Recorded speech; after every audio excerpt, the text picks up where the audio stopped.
water in the world, known as the Darnley Deep. Though we are a seafaring people, 75% of Torres Strait Islanders today are living on the mainland. This is because we were displaced from our island homes since colonisation.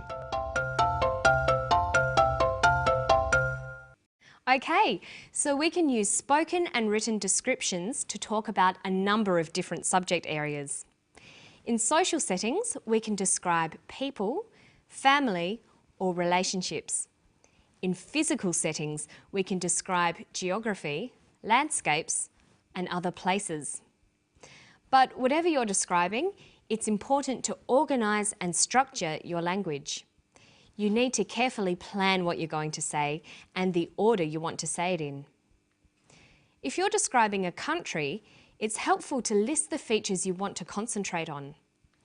They might include the location and size of the country, the physical features, the climate, and even the population and language of the people. Listen to all the information in the clip about Torres Strait.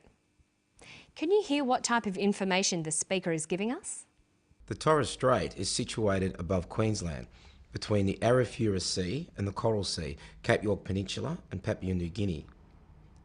Darnley Island, also known as Erub, is the largest volcanic island in the eastern Torres Strait, with a population of around 375.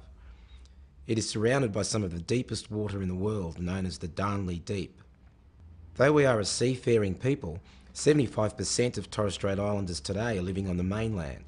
We heard information about the location and physical features of the islands, as well as about the population. He could have included information about the economy, customs, festivals, or food. There are many choices. If you're writing about a place, the first step is to decide which features you want to describe. The next step is to organise the description. When writing about a place, punctuation is another important tool to help organise your writing and give it meaning. The rules for punctuation are different in all languages, and knowing which letters to capitalise is a key part of punctuation. The rules about which words to capitalise need to be learnt. Let's review some of these rules, and then we'll go back to the clip and look at how some of these rules apply. We always capitalise the first word in a sentence, the pronoun I, specific places on a map, for example, the Torres Strait or Australia, names of people or nationalities like Torres Strait Islanders or Australians, periods of time like the Second World War, and the names of people, including their title, for example, Uncle Bill Sailor.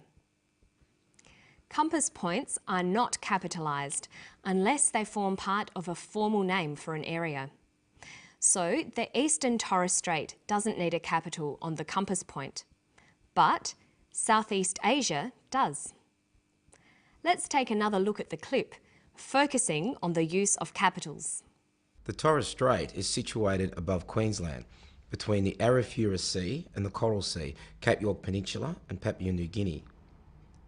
Darnley Island, also known as Erub, is the largest volcanic island in the eastern Torres Strait, with a population of around 375. Life for Torres Strait Islanders has been an endurance test ever since colonisation. During the Second World War, hundreds of Torres Strait Islander men were shipped off from their homes to fight for their country, of which they were still not citizens. Uncle Bill Sailor, who has gone back to live on his land of Erub, remembers all too well the war. Remember, if you're not sure which words to capitalise, check the dictionary. And that's all for today.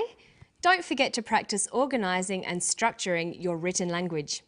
And always edit your writing to make sure all your capitals and other punctuation are right. I look forward to seeing you next time on Study English. Bye-bye.